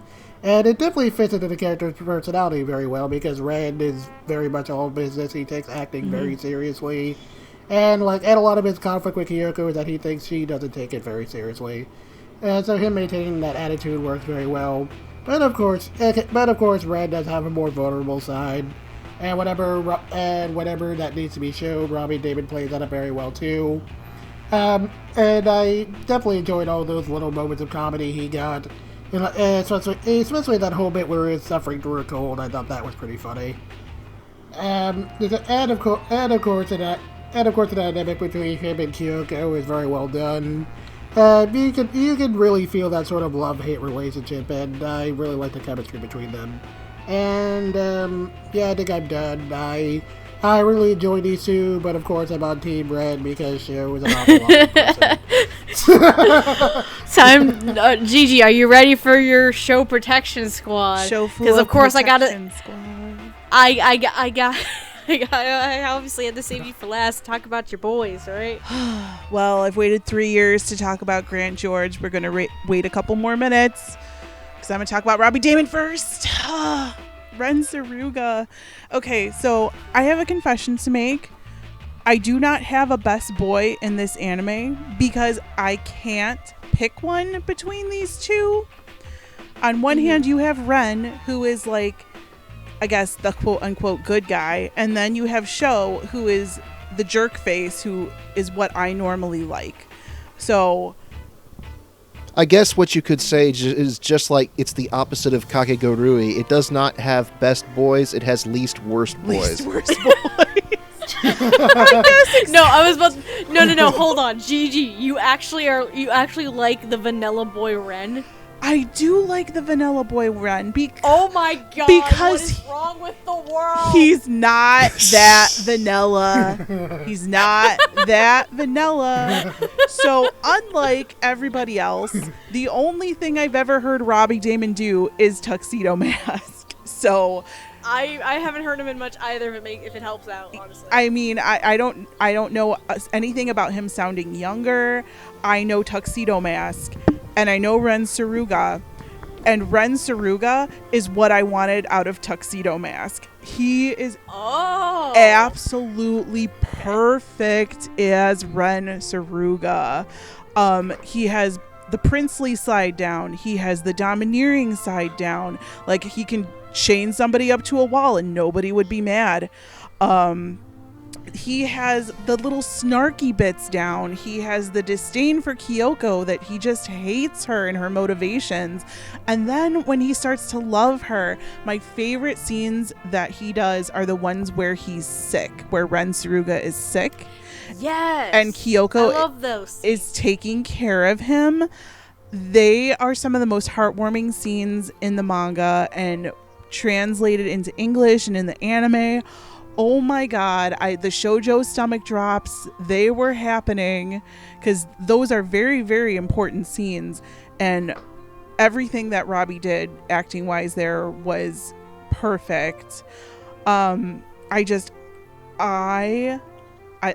is my favorite Robbie Damon performance. I know I said I've only heard him as Tuxedo Mask, but I was like, iffy on parts of it, but here I think he has every part of the character down. I wouldn't change a thing. And oh my god, if they ever animate more, oh shit, I'm gonna be a puddle on the ground over some of the shit that can get animated and that what he would say. So I'm just, oh my god, oh boy, oh my god. It's funny that you said you hope the relationship between Kyoko and Shofu doesn't go any further. I won't spoil it for you if you haven't read the manga, but whoops. No, I'm not, because Sho is a freaking despicable character. Like, he is a bad boy, like, to the point where even I, Gigi, queen of loving asshole characters, I hate this guy. Like, this guy, wow, okay, is an awful human being. And maybe it's because I've dated him, but not as cute 30 times over. But oh, Jesus. Shofu is a despicable character. Now, when Grant George voices him, before I start to say anything about Grant George, if you do not know, Grant George is the ever lost member of my voice actor reverse harem, who I never get to talk about because he's never in shows that I watch, other than Higurashi, which is what I know him for and what I love him for. So this was the first time I've heard him in like 10 years. And oh my god. Whoa. Hold on. He was in Higurashi? He was the boy. Oh yeah, he was the boy. I didn't fucking guy. know this. I only watched the Japanese. Oh shit. no. Oh no, girl. I stayed away from the dub because I've heard the dub is god awful. I like the dub, but it may be because one of the characters' names is very close to my real name. So every time somebody says it, I'm like, who the fuck is talking to me? It's very weird. But yeah. Oh wow. So now I'm gonna have to watch Higurashi for Halloween episode, dude. Halloween episode. Done. Let's go. Let's do it. So let's fucking do it. Yeah, so I haven't heard him in like 10 years, and when I heard this voice come out of Shofu's mouth, I was like, I hate you, but I love you so much. I'm very conflicted. I don't know how to feel, because Shofu is like the worst kind of asshole, and I think Grant did such a good performance with his voice that even though I really wanted to like Sho because I like Grant George, I couldn't. Like, he brought so much hatred from me to this character because of his voice. And I just was like, oh my god, it was crazy. So he sounds like a complete douche. He's a complete playboy. But he also has, like everybody else was saying, that professional side to him where he's the actor. The only issue that I may have with this is that I kept forgetting that Sho was supposed to be 16. I thought he maybe sounded a little too old to be a 16-year-old, but I didn't care because the performance was so great. And just the little parts at the end where he's realizing that, oh, Kyoko, she might be the one here. And I was just like, now I'm in love with you again. I don't know how to feel. My heart is doing flip-flops. Somebody help me. I need an adult. I don't know what's happening. And yes, so I was super happy to hear Grant George, and I'm super happy to finally talk about him on Dub Talk. I hope you're listening, and now you know that you're in my reverse harem at a solid number, I forgot, 5. I think 5. Nope. Yes. Yes, 5. So please act in more things that I will watch, because I will not touch a Fate series. Thank you. So now that we got our thoughts on the boys out of the way, are we good to move on to our final character of the night? Shofu, a protection squad. Yep. Yes, please. Gigi is forever going to be on the Shofu Protection Squad. I am the only member, president, only and the member. founder. God damn it. Alright. So, of course, we've been talking about this character here and there throughout the entire night. However, let's really, really dive in and talk about Kyoko Mogami, our lead heroine, who, kind of like when we were talking about Sho a minute ago, she follows Sho to Tokyo, tries in order to help him be a star, but also she is in love with him. But that love is one-sided. She gets mad when he says mean things. She decides to get revenge and decides to join LME and is part of the Love Me division to try and get back at Sho. However, she does start developing she has a raw talent, and she actually starts developing her acting abilities, and she starts taking it more and more seriously. So who in the world is voicing Kyoko Mogami? It's in a surprise twist. It's none other than Miss Caitlin Glass, who has also been in series such as Ouran High School Host Club, the Funimation dub for The Vision of Escaflowne, as well as Show by Rock. I already know who I'm gonna have go last, but who am I gonna have go first? You know what? I'll go first on this. So, spoiler alert, this is my favorite performance of the entire fucking show. You're probably not alone there. I know. Let's throw it out there right now. It's Caitlin is Kyoko. Like, bottom line. Caitlin shows so much spunk, sass, and high energy with the character all just rolled into one. It's great, because Kyoko has so much energy to her to the point where it could be a lot of spastic energy. Like, she could potentially turn into a complete and utter spaz if portrayed the wrong way. And thankfully, Caitlin does not do that. She did not do that at all. And I love it. And, her comedic timing is just fantastic as well. The little spirit apparition she has in her head, and the many voices she has for them while they're talking to each other about shit. It's great. It's just such wonderful little scratchy and dark voices. Like, kind of like what's a good example? Oh, we need to show up, Show. We need to show him up. Get our revenge. It's great. And Chicken Caitlin is also very adorable when she's in the chicken suit as Bo. She's so adorable, like just lowering the register, especially when she's talking to Ren, and she just gets away with it.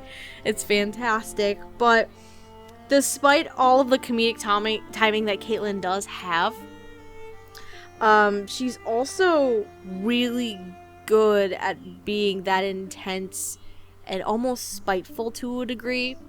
Those very intense moments, those very vulnerable moments, whether it's the music video shoot, where she's very intense when confronting Sho, especially during that scene that they had to shoot where she's basically tossing him off a goddamn building. Or during the Dark Moon production, where she really, really got into her character. Like that practice scene she did with the actress who played Kyoko's character, because Dark Moon, we find out on the show, is a reboot of a show of a similar thing from like, what, 20 years ago? And the actress who plays, there was an actress who originally played the character that Kyoko is now, and she's very, very against an amateur actress and like going all this. But the scene that that they play off of each other, where Kyoko basically has embodied this character and is this character. It's like method acting at its finest, basically. It's like Heath Ledger's Joker types, like, levels of good.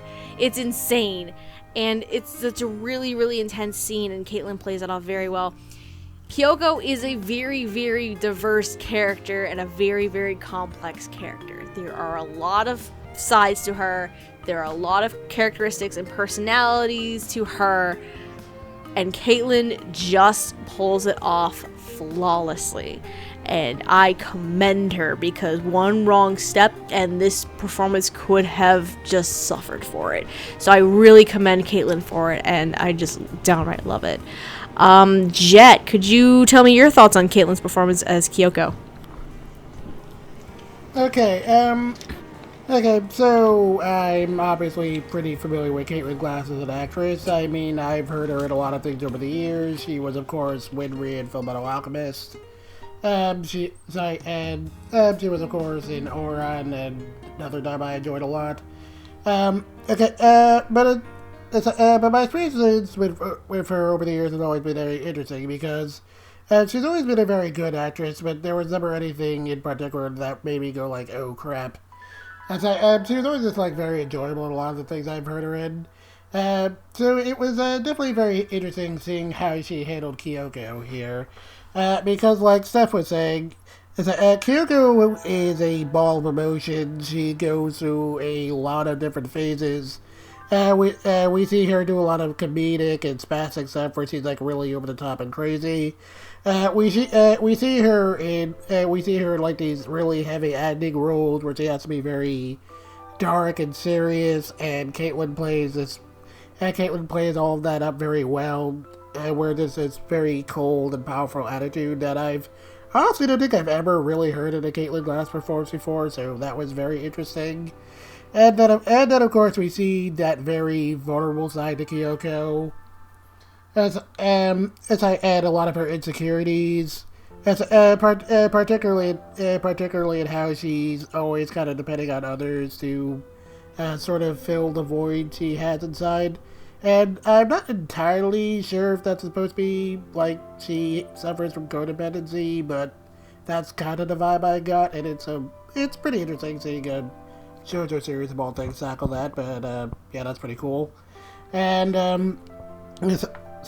so seeing how she tackled that side of the character is very interesting, and she definitely sold me all that vulnerability. And then, of course, you know, there's Kyoko's very sunny and optimistic disposition whenever she's interacting with other characters, you know, especially Moko. And Caitlin plays that up very well too. It's just, there's this really wide range of emotions, and Caitlin Glass handles all of them very well. And it was especially interesting hearing this because I watched this around the same time as I did Escaflowne, which was another Kickstarted dub that Caitlin Glass started, but we don't talk about that Kickstarter. Okay, and I really enjoyed her in that show, but here she was just on a whole other level, and she really blew me away. It was actually my favorite dub performance from last year, to be perfectly honest. And seeing her in this role, how she handled that variety of emotions, all that intensity, it was kind of a moment for me where I went from, you know, Caitlin Glass is a pretty good actress to, wow, Caitlin Glass is a great actress. And yeah, that's all I have to say. Okay, Gigi, how do you feel about Caitlin's performance? Oh my god. Well, I used to think Caitlin Glass was born to play Haruhi from Ouran High School Host Club.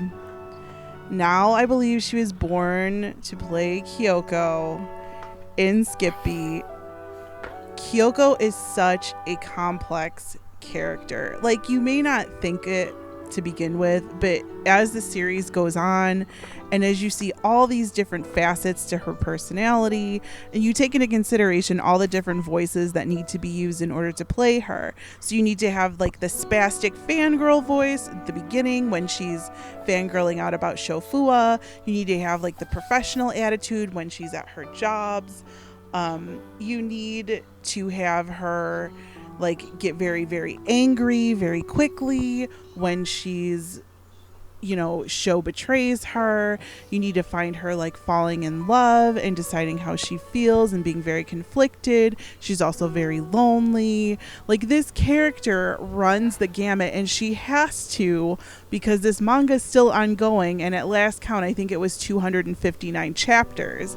Like, I think Jet was saying earlier, this is the Naruto of shoujo manga, which it really is, except it's not obnoxious. I've never found Kyoko to be obnoxious, or like I've found Naruto at times. So in order to have somebody play all that in an English dub with words flying all over the place, like Kyoko talks so much, and just Caitlin Glass, oh my god, like she blew me away. I didn't know who could possibly, when this was announced, who could possibly voice her, especially if it were going to be an LA dub, because I'm not very familiar with the LA actor pool personally, but I was just hoping that they would find somebody who would capture the inner spirit of Kyoko, and I think Caitlin Glass did that in spades. Just in her serious moments, I was crying with her. Like in the spastic moments, I was freaking out. Like, I didn't know where my heart wanted to go. Like I said before, there is no best boy. Is it Ren? Is it Sho? Is it Ren? Is it Sho? Wow, I hate Sho. Wow, I hate Wen. Wow, I love them. But it's like, I feel so much for this character, and I felt a lot of it because of Caitlin's performance as her. Like, I didn't feel it, even though I really like the manga, and I couldn't feel the level of emotion in the Japanese performance as I did in the English one here, which is a real testament. I just think the range in this performance and all the levels that she had to go through were just amazing, and honestly, I couldn't imagine anybody else ever playing Kyoko. And like I said, I think Caitlin Glass was born to play her. Like, it was just a match made in heaven, and I'm so glad that they flew her out or brought the production staff in, whatever they did in order to make this happen, because it was just mind-blowing. Hardy, I had to save you for last because there are reasons. Yes, there are reasons. As you all may no doubt remember, for last year's Dubby Awards, Stephanie, Megan, and I all got together and tried to decide who to include for the female fan vote. And more than anyone else that we nominated, I fought tooth and nail to include this performance in the fan vote. Mm-hmm. Because I believed in it so strongly. And the only reason we didn't include it is because of a lack of a wide release at the time. A lack of a wide release at the time. Yes. Now that wide release is here, all of you behoove it upon yourselves to listen to this release. Because I am not exaggerating, and these are lofty words, when I say not only do I believe that this is Caitlin Glass's best performance of all time, but it has single-handedly elevated her to my single favorite voice actress ever. Damn, son. Wow. Yeah. Wow. Shit, Yeah. okay. Wow. Another side note, I don't think Hardy got that far in mentioning this either. He actually gave Caitlin one of his dubbies for best performance last year. I gave her best performance, and I think I gave Skip Beat in general the best home video release. I believe you did. So did I. Yes. Mm-hmm. Because in anyone else's hands, this could have been a disaster. Kyoko is such a complex, convoluted, quirky, and just bombastic character in every sense of the way that anyone else would have had such a difficult time to do it. And not only was Caitlin able to do it justice, but to perfectly embody the spirit and sense of the character. It is just fantastic and spellbinding. And so, yeah, there is no greater honor I could say. If ever you've kind of wondered if Caitlin could pull off a certain type of voice or certain type of characteristic, she has done every single characteristic imaginable with this one performance alone. And yeah, that's pretty much it. If you have not listened to this dub, you really need to listen to this dub. So that's all I gotta say. All right. So clearly, bottom line, you should watch the fucking show in the dub. Bottom line, like by all accounts. Perfect segue, I guess. We gotta go into final thoughts. I'm gonna ask, hey Jet, could you go first and give me your final thoughts on the English dub for Skippy, please?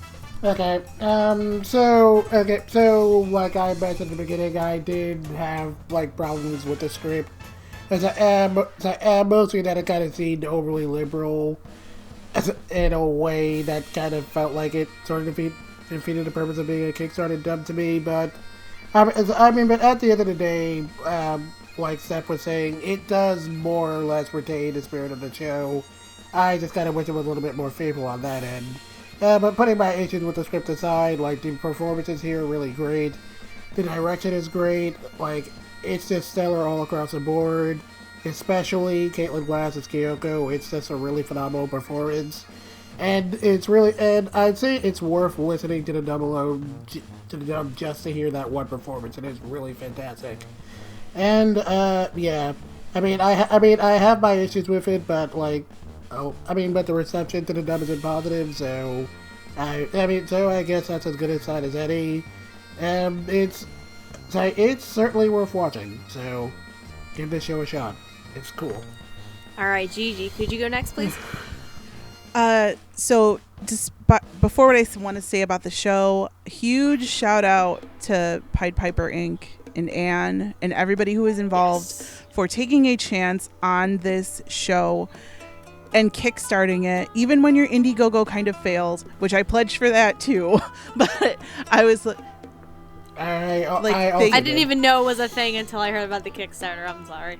But I was just like, thank you so much for taking a chance on this 10-year-old show. It is one of my favorites. Just, I love everything about it. And please continue to do the work that you do. If you'd like a suggestion list, I have a great number of shoujo titles that need to be released in the United States and the world for people to hear in English.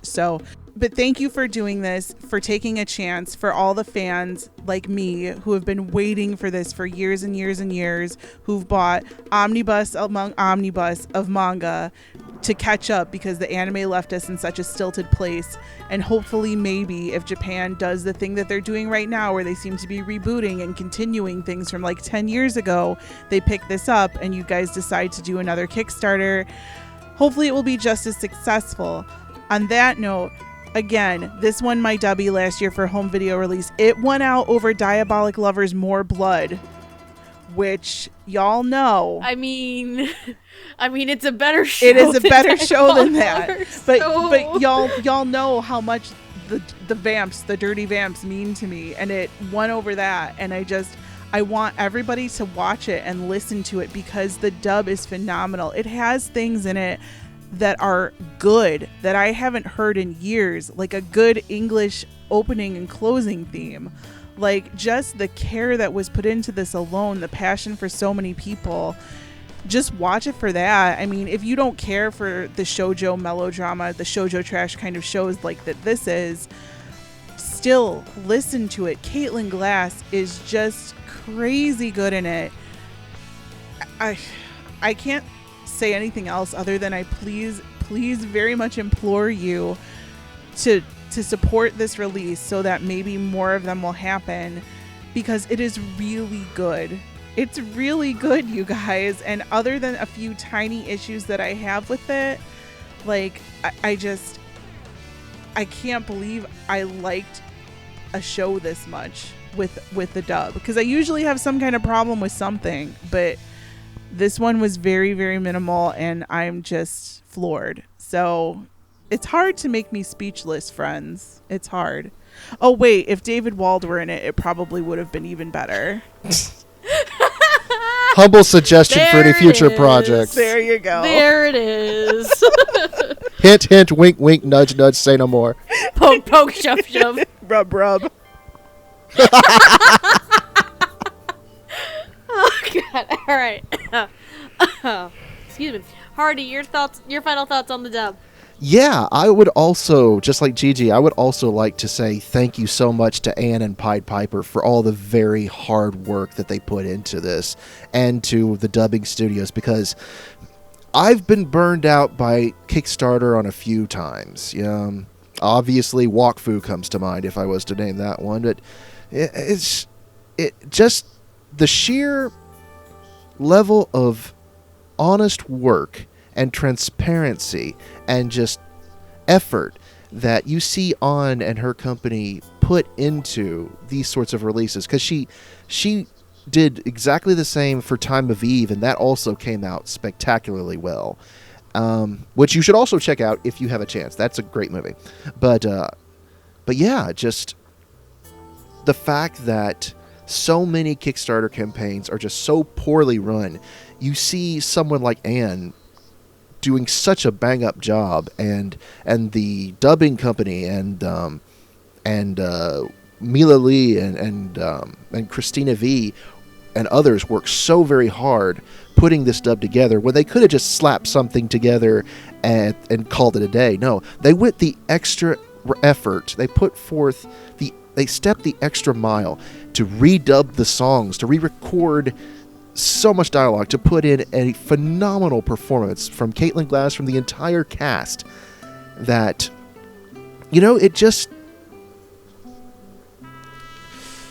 it makes all the difference in the world. It just puts a smile on the face to know that something I could help bring into this world by giving monetarily, something that my money could help create, something so great. It's really and truly an honor that I was able to be a part of this personally, in a small way. And so, yes, I absolutely implore you, if any of you who have not yet listened to it get the chance to, please purchase and support the release, and I guarantee you will not be disappointed. Okay, so I'm going to preface this by saying I've never Kickstarted anything before in my life. Really? Yeah, like this Wow. and Escaflowne, because both their campaigns were around the same time, actually. They were the first ones that I ever backed. In fact, there were three at the same time. There was this one, Escaflowne, and Riding Bean were all going on at once. Yeah, I remember so being really broke. Yeah. I don't know anything this about that. and Aria were this and Aria were the first one they ever actually decided to back. Yeah, and now I've also backed Arya and Gunsmith Cats, much to Hardy's delight, of Woohoo! course. Because of course he'll never get off my fucking case if I did. But Gunsmith Cats for everyone. All reviews must be Gunsmith Cats! they're not Master Keaton anymore. And Master Keaton. Shit. I walked into that one. But the big thing with this, because I couldn't really, I'd never tried Kickstarter before, I'd never backed anything before, I was hesitant on how things like this would go, and I am just thoroughly surprised with this show and the dub for this in particular. It's a labor of love. It's really what it comes down to. This dub is a labor of love. From the direction and writing, to the casting, to, like everybody was saying, the fact that they redub the theme songs. it is just an entire labor of love. And like Hardy was saying, to be a part of that journey and be in some small way, that makes it all the more exciting for me. And it's awesome. But the direction, the writing, the casting, the performances, everything about this dub, holy mother of God, this is amazing. It's very, very solid. And despite some small hiccups in the writing, which I didn't get to bring this up during my writing when we talked about writing, because I'm a dummy, and I didn't look at my notes. Someone said fucking drama lum at some point. I want to say it was Moko. It's not bad, though. It's not bad, but it was really odd to me. I'm like, wait a second. But, despite there was some small hiccups with the writing, now that I look at my notes again, and I realize this. Despite that, just downright phenomenal. Like, if I had actually watched the show, because it was on my list to watch before we recorded the W Awards, but I didn't get the chance to go around to it. If I had watched it, it probably would have beat out some of my actual winners from the Dubbies, including whoever, I forgot who I had for Best Actress, but Caitlin would have been up there. But I'm really happy to have seen this show again, to finally own it. And I'm about to go buy me at least the first few volumes of the manga, because Yay! I need this. I need more of this in my life. I'll tell you where the anime stops, and then you can just buy from there. No, I'd rather start from the beginning, honestly, and just have it. It's fine.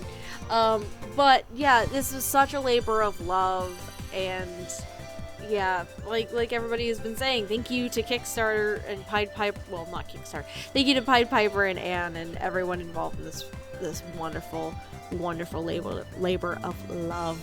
It turned out spectacularly, and I am excited to see how Aria is going to turn out, since they are partnering with Nozomi on it, and any other future projects you guys come up with. And on that note, I think we're going to be calling it a night. So if you are interested in catching the English dub of Skip Beat, the only way right now, as of the recording of this episode, is through the home video release. There is no legal streaming method to watch the English dub of Skip Beat, as of now. So, the only places you can buy the home video release, as well as of right now, is through Right Stuff or Pied Piper Inc.'s own website. Those are the only two places that I could find where you can buy the show. It's not even listed on Amazon, believe it or not. So those are the only two places where you can buy the show. If you want to see the show in general and in the Japanese, it is still actually over on Crunchyroll, so you can go and watch that. They do offer a 14-day free trial of their subscription services, but it is not required to watch the entirety of Skip Beat. But I think I speak for all of us here when I say it's worth the fucking buy. Buy it. Yep. Especially if you want to support more Kickstarter projects from Pied Piper like this. As for anything that we do here, you can follow us on DubTalk. Of course, best way here to do it is to subscribe to the channel here. You're kind of already here, so why not just hit the subscribe button at this point, if you've stuck with us this long. We also have a Twitter, Instagram, Tumblr, and Twitch page. All of them are at DubTalk Podcast. As for if you want to see or hear anything else that us fools here do, again, my name is Stephanie. I am on Twitter at I Like Anime Review, with review being spelled REVUE. Hardy is also on Twitter at Spaceman Hardy, and he is also a forum moderator and a moderator on the Discord for Funimation. Excuse me. Gigi is on Twitter at Animepalooza. She also has her YouTube channel, Animepalooza, where she does Lord knows what half the fucking time. Bitch, watch my videos. How do you think I got hooked on fucking Udaprey Shining Love, you son of a bitch? My work here is done, ladies and gentlemen. I hate you. And then I have to go. My planet needs me. And then, as for Jen, you can follow him on Twitter at Divine Nega, and he's also a writer on for the fandom post doing seasonal stuff. Is there anything else you do right now, Jet? I also occasionally write things on my blog, Animation Infinity, and for this season, as far as fandom post stuff goes, I'm doing My Hero Academia Season 3, so I must obviously doing the spiel. United States of Smash! The dad we all need, but don't deserve. All Might. Thank you, Thank All you, Might. All Might. Spoilers for My Hero, ladies and gentlemen. I think that's it for us tonight. Is there any other final closing words we want to end on tonight, folks? Shofua Protection Squad up. If you actually like Shofua, write hashtag Protection Squad in the comments. There's our secret code word. There's your code word. Oh. Side note, before I forget, in terms of the Skip Beat release, officially the wide release is June 26th. In theory, this episode should be out the following day, if not that Friday. So the release is wide, so you can pick up. By this point, you can pick up Skip Beat, just not at the time of this recording. Anyway, because I'm dumb and I forgot that part, and I pulled up the Right Stuff date specifically for that reason. Alright. Any other final little things to sign us off with? No. Or should I just say Otaku Wanda, we'll call it a fucking day? Do the thing. I'll do the thing. Alright, thank you guys for joining us. It's been a fun night. Hardy, why are you still in the chicken costume? Don't judge me. I don't ask you how you live. I don't tell you how to live your life. Don't tell me how to do mine. God. Is it comfy in there, or? I was Kind of downy. You're all so bossy. Yeah. Like a Like a boss. Like a boss. Doing the Good night, outro like a everybody. boss. Good night, everybody in Otaku Wanda, my friends. Love your Like a faces. One other time, pretending that you can't see all the things you could be. Even you should know better by now. It's one last chance, a shot at the big time. Don't be afraid, lay it on the line. Dreams that we have, the happy, the sad.